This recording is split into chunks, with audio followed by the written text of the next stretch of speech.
নমস্কাৰ সুপ্ৰভাত মই ৰিংকুমণি বৰুৱাই আপোনালোক সকলোকে স্বাগতম জনাইছোঁ জ্যোতিষশাস্ত্ৰৰ আজিৰ হিতান্তিৰ মাজলৈ। আমাৰ এই অনুষ্ঠানটোত আমি প্ৰতিদিনেই ৰাশিফলৰ বিষয়ে দৰ্শকক জনাবলৈ চেষ্টা কৰোঁ, যিহেতু আমাৰ সৈতে উপস্থিত থাকে জ্যোতিষশাস্ত্ৰবিদ কিউয়ং। দাদা স্বাগতম জনাইছোঁ। ধন্যবাদ, নমস্কাৰ। আমি আনদিনাৰ দৰে আজিও প্ৰথমে গ্ৰহগতি যাত্ৰা আজিৰ দিনটোত কেনেকুৱা সেয়া চাই লওঁ, তাৰপাছত আমি ৰাশিফল চাম আৰু বিষয় যিহেতু থাকেই প্ৰতিদিনে। হয়, আজিৰ গ্ৰহগতিসমূহ এনেধৰণৰ: শুক্ৰ লগ্ন মেষ ৰাশিত, আজি ৰবি মংগল আৰু শনি মীন ৰাশিত বহি আছে। ৰাহু বুধ কুম্ভ ৰাশিত, আজি মিথুন ৰাশিত বৃহস্পতি বহি আছে, কেতু বহি আছে সিংহ ৰাশিত আৰু চন্দ্ৰ তুলা ৰাশিত বহি আছে। আজিৰ দিনটোত আপুনি যদি জন্মগ্ৰহণ কৰিছিলে আপোনালৈ হেপী বাৰ্থডে থাকিল। আপোনাৰ নিজৰ ৰাশিচক্ৰ আৰু আজিৰ দিনটোৰ ৰাশিচক্ৰ চালে এই বৰ্তমান বছৰটোত কিছু বাধা বিঘিনি থাকিব। গতিকে আপুনি গোটেই বছৰটোৰ বাবে এটি লাকি ষ্টোন ইউজ কৰিব পাৰে, আৰু সেয়া হ'ল এটি moon stone, Ceylonese moon stone. 8 to 10 carat মানৰ আপুনি সোঁহাতৰ ৰিং ফিংগাৰ ধাৰণ কৰক, ৰূপত বনাই পিন্ধক আৰু সোমবাৰ দিনটো পালন কৰক, শিৱৰ আৰাধনা কৰক। ধন্যবাদ। এতিয়া আহিছোঁ আজিৰ দিনটোৰ ৰাশিফললৈ। প্ৰথমতে মেষ ৰাশিসকলৰ ফলাফল কম। এৰিছ, দুখন টেৰট কাৰ্ড লৈছোঁ, once and age of shorts. এই দুখন কাৰ্ড মতে আজি আপুনি খৰচাৰ মাত্ৰা সম্পৰ্কে সতৰ্কতা অৱলম্বন কৰক। তাৰমানে খৰচা পাতি বেছি হ'ব পাৰে, প্ৰাপ্য ধন হাতলৈ নাহিবও পাৰে, কিছু সমস্যা থাকিব। বিদ্যাত শুভ ফল। আজি প্ৰেমত কিন্তু বাধা আছে, প্ৰেম প্ৰীতিত সিমান ভাল দেখা নাই। যিসকল ৰাজনীতিবিদ তেওঁলোকে সতৰ্ক হৈ চলক। আজিৰ দিনটোত আপুনি দুখীয়াজনক ঘিউ, মৌ, গাখীৰ, দক্ষিণ আদি দান কৰক, ভাল ফল পাব। White colour lucky, black colour unlucky. বৃষ ৰাশি টৰাছ, ওৱান্স এণ্ড চেৰিয়ট।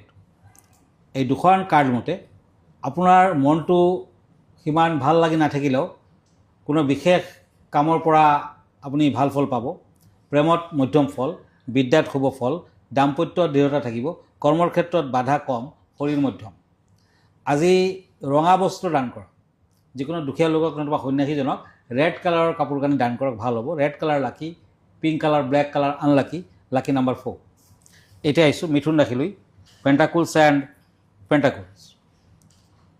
আজি আপোনাৰ মনৰ অৱস্থা মধ্যম, আশা কৰা ধৰণে যোগাযোগ আদিত উন্নতি নহ'বও পাৰে। শৰীৰৰ প্ৰতি যত্ন লওক, বিদ্যাৰ যত্ন লওক, আৰ্থিকত মধ্যম ফল, কৰ্মত শুভ ফল। য়েলো কালাৰ লাকি, orange colour unlucky, lucky number 5। আজিৰ দিনটোত বিষ্ণুৰ পূজা পাতল কৰক। এতিয়া কৰ্কট ৰাশি কেঞ্চাৰ, শ্বৰ্টছ এণ্ড কাপছ। এই দুখন কাৰ্ড মতে আপুনি কোনো কথাত অস্থিৰ হৈ উঠিব পাৰে, সাৱধান হওক। বন্ধুবৰ্গৰ পৰা সতৰ্কতা অৱলম্বন কৰক, ব্যক্তিত্বৰ ধৈৰ্য ৰক্ষা কৰি চলক মাত্ৰ। আজিৰ দিনটোত নামঘৰ দৰ্শন কৰক, চাকি বন্তি আগবঢ়াওক, ভাল হ'ব। লাকি কালাৰ হ'ব ব্লু, আনলাকি কালাৰ হ'ব পিংক কালাৰ, লাকি নাম্বাৰ হ'ব 8। ঠিক আছে দাদা, আমি আনকেইটা ৰাশিফললৈ যোৱাৰ পূৰ্বে এখন চিঠি এইখিনিতে লৈ লৈছোঁ।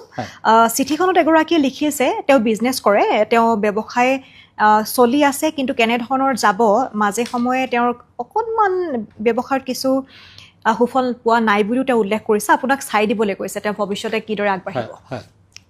আচলতে ব্যৱসায় বাণিজ্যত ভাল ফল পাব খুজিলে বুধ গ্ৰহটো ষ্ট্ৰং থাকিব লাগিব। আৰু বুধৰ বাবে যিসকল বিজনেছমেন তেওঁলোকে পান্না ইউজ কৰিব পাৰে, ইমাৰেল। আপুনিও এটা ভাল পান্না ইউজ কৰিব পাৰে, কিন্তু যদি দেখে যে পান্নাটো ক্ৰয় কৰাৰ নিচিনা আপোনাৰ সামৰ্থ্য নাই, মানে বেছি দাম বুলি ভাবে, তেতিয়া কিন্তু আপুনি কিছু নিয়ম কানুনো মানিব পাৰিব। বুধৰ দেৱ হিচাপে আমি গণেশজীক মানো। গতিকে সদায় আপুনি ব্যৱসায় চেণ্টাৰত লক্ষ্মী গণেশৰ পূজা পাতল কৰক, বিশেষকৈ গণেশক ধূপ চাকি ৰাখাবলৈ নাপাহৰিব। আৰু এটা কাম কৰিব পাৰে, ৰাতিপুৱা ভাগত আপুনি কলপাতত অকণমান ৰঙা ফুল ল'ব, গণেশজীক আগবঢ়াব, ধূপ চাকি আগবঢ়াব, লগতে আপুনি মন্ত্ৰ মাতিব, ওম উমাপুত্ৰায় নমঃ। আপুনি মিনিমাম 4 to 9 টাইমছ মান আপুনি মন্ত্ৰটো মাতিব। তাৰপাছত আকৌ কলপাতত অকণমান হালধীয়া ফুল ল'ব, আপুনি মুখত মাতিব, ওম গজমুখায় নমঃ। তেতিয়া আপুনি 4 to 9 টাইমছ মাতিব। তাৰপিছত আকৌ তেনেকুৱা ফুল ল'ব, এতিয়া বগা নীলা ফুল ল'ব, গণেশজীক অৰ্পণ কৰিব আৰু আপুনি মুখত মাতিব, ওম হেমতুণ্ডায় নমঃ।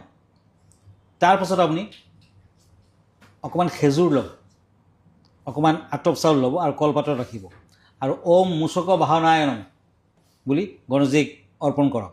আৰু পাৰিলে আপুনি যেতিয়া প্ৰথমতে ফুল দিব তেতিয়া ওম বিশ্ব ৰূপাস্য ভাৰ্যা আদি পদ্মে পদ্মালয়েন শুভে ওম সৰ্বত পাহি দেৱী নমস্তুতে এই মন্ত্ৰটো মাতি ল'ব আপুনি চাব লাহে লাহে আপোনাৰ বেপাৰ বাণিজ্যত উন্নতি হ'ব ফল ভাল হ'ব ধন্যবাদ ধন্যবাদ জনাইছোঁ আমি এইখিনিতে খন্তেক বিৰতি ল'ব বিচাৰিম বিৰতিৰ পিছত আমি পুনৰ উভতি আহিম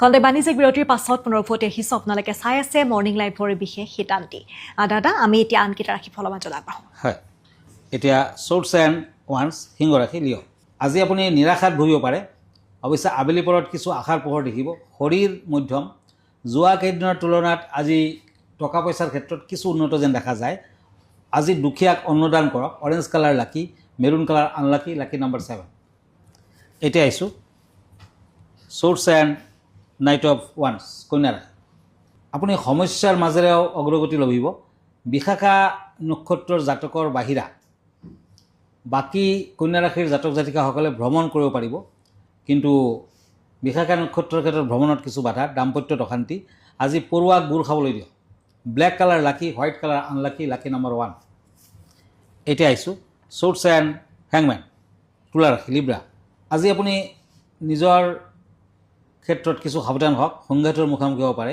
আবেগ প্ৰৱণতাক বিশ্বাসত নল'ব আৰ্থিক চিন্তাৰ মাজত কিছু অনুকূল ফলাফল আজি শুভ কালাৰ হিচাপে চিলভাৰ কালাৰ ইউজ কৰিব পাৰে golden colour unlucky lucky number 2 আজি সন্ন্যাসীজনক গেৰুৱা বস্ত্ৰ দান কৰক এতিয়া আহিছোঁ বৃশ্চিক ৰাশিলৈ স্কৰ্পিঅ শ্বৰ্টছ এণ্ড কাপছ এই দুখন কাৰ্ড মতে আজি আপোনাৰ চেষ্টা ট্ৰাই কিছু কামত আহিব অপেক্ষা কৰিলে সুসংবাদ লাভ ধন লাভ হ'লেও খৰচা পাতি বেছি আজি ধৰ্মীয় স্থানত পূজা পাতল আগবঢ়াওক আপুনি অনুপ্ৰাণিত হ'ব দাম্পত্যত শুভ ফল কলা ৰঙৰ কুকুৰক ৰুটি খুৱাওক আজি গ্ৰীণ কালাৰ ব্লেক কালাৰ লাকি yellow colour unlucky lucky number 3 আমি বিষয়ৰ মাজত আহোঁ এতিয়া আজি এই বিষয় কি জনাব হয় জ্যোতিষ শাস্ত্ৰত বিভিন্ন ধৰণৰ ছাবজেক্ট থাকে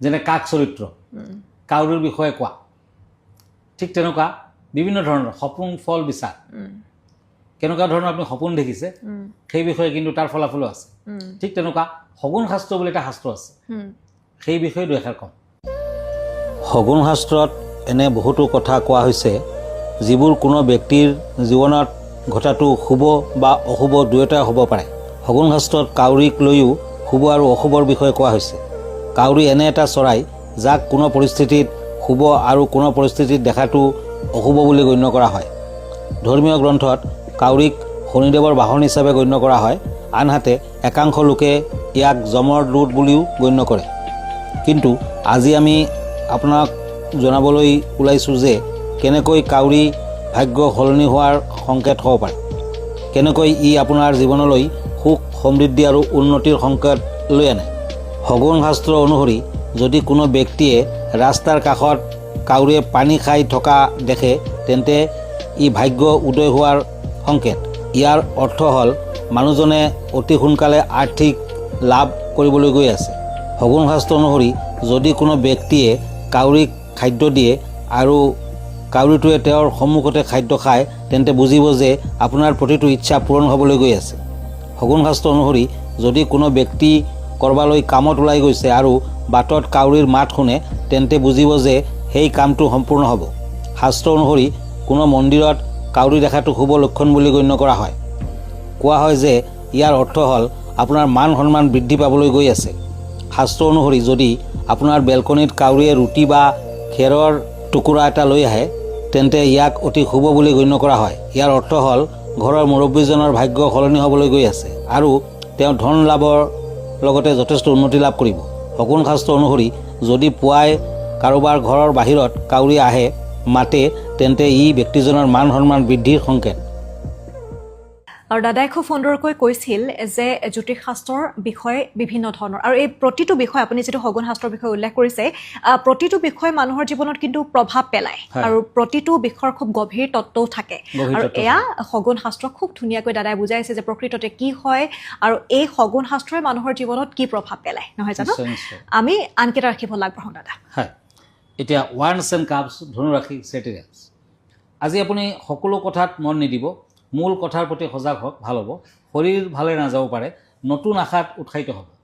আজিৰ দিনটোত সূৰ্যদেৱক পানী দিয়ক, অৰ্ঘ্য দিয়ক, ভাল হ'ব। Pink colour lucky, black colour, blue colour unlucky, lucky number 4। মকৰ ৰাশি, কাপছ এণ্ড চ'ৰ্ডছ, কেপ্ৰিকন।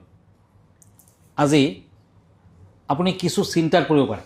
সন্তানৰ বাবে চিন্তাৰ পৰা অৱশ্যে মুক্ত হ'ব। বিদ্যাৰ্থীসকলৰ বাবে চিন্তা থাকিব। দাম্পত্যত অসুস্থতা। আজি ভাই ভনী খোৱা আগবঢ়াক, ভাল হ'ব। Cream colour lucky, purple colour unlucky, lucky number 8। এতিয়া আহিছোঁ কুম্ভ ৰাশিলৈ। ওৱান্স এণ্ড পেজ অফ চ'ৰ্ডছ। আপোনাৰ কৰ্মক্ষেত্ৰত জটিলতা কিছু কমিব। দূৰদৰ্শী চিন্তাৰ বাবে আজি সমস্যা নাথাকিব। বন্ধুবৰ্গৰ ভালে, দাম্পত্যত উৎকণ্ঠা নিয়ন্ত্ৰণ হ'ব। মনলৈ দৃঢ়তা আনক। বিদ্যাত মধ্যম ফল। পাৰ্পল কালাৰ লাকি, য়েলো কালাৰ আনলাকি, 2 নম্বৰ লাকি। আজি শিৱ মন্দিৰ দৰ্শন কৰক। এতিয়া আহিছোঁ মীন ৰাশিলৈ। পেণ্টাকুলছ এণ্ড টেম্পাৰেন্স। এই দুখন কাৰ্ড মতে আপোনাৰ শৰীৰ বা মনত আঘাত পাব পাৰে। পূৰ্বৰ কথাৰ বাবে কিছু কষ্ট পাব। দাম্পত্যত মধ্যম ফল। হাতলৈ অহা ধনৰ বাবে আজি সতৰ্ক হওক, নতুবা খৰচা পাতি বেছি হ'ব। আজি সূৰ্য দেৱতাক অৰ্ঘ্য দিয়ক। মেৰুণ কালাৰ লাকি, cream colour unlucky, lucky number 3। ধন্যবাদ জনাইছোঁ। আমি অনুষ্ঠানটো সামৰিব লাগিব আৰু দৰ্শকসকলক এইখিনিতে জনাব বিচাৰিছোঁ, যদিহে আপোনালোকে গুৱাহাটীলৈ আহিব বিচাৰে দাদাক পোনপটীয়াকৈ লগ কৰিবলৈ, তেনেহ'লে আহক। গুৱাহাটী মহানগৰীৰ পল্টন বজাৰত ৰত্নকুবেৰ নামেৰে তেওঁৰ চেম্বাৰ আছে। কিন্তু অহাৰ পূৰ্বে আপোনালোকে ফোন কৰিব, এটা এপইণ্টমেণ্ট আপোনালোকে ল'ব লাগিব। আৰু প্ৰতি দেওবাৰে নিশা 10 বজাত প্ৰাগ নিউজত তেওঁ পোনপটীয়া সম্প্ৰচাৰ থাকে। আপোনালোকৰ যদি কিবা সমস্যা আছে, ঘৰুৱা সমস্যাই হওক, ব্যৱসায় বাণিজ্য, শিক্ষা, এই সকলো সমস্যাৰ সমাধান দিবলৈ তেওঁ চেষ্টা কৰে। তেওঁ পোনপটীয়াকৈ থাকে প্ৰাগ নিউজত, আপোনালোকে ফোন কৰিব পাৰে। দাদা, আপোনাৰ ঠিকনাটো এবাৰ জনাই দিব। হয়, আমাৰ ফেচবুক পেজত আপুনি ট্ৰাই কৰিব পাৰে। মই ইনষ্টাগ্ৰামত আছোঁ, ইউটিউবতো আছোঁ। আৰু আমাৰ ঠিকনা astrologer Kiro Yang, Ratnakuber gems and jewellery, Paltan Bazar, Manipuri বস্তি, গুৱাহাটী 7। ফোন নম্বৰটো হ'ল 8822911171। আৰু এটা নম্বৰ হ'ল 9957421212। আমাৰ ইমেইল এড্ৰেছটো হ'ল kiroyangastrologer@kiroyang.com। ধন্যবাদ, নমস্কাৰ। আৰু এইখিনিতে অনুষ্ঠানটিৰ পৰা মই ৰিংকুমণি বৰুৱায়ো বিদায় লৈছোঁ। ধন্যবাদ।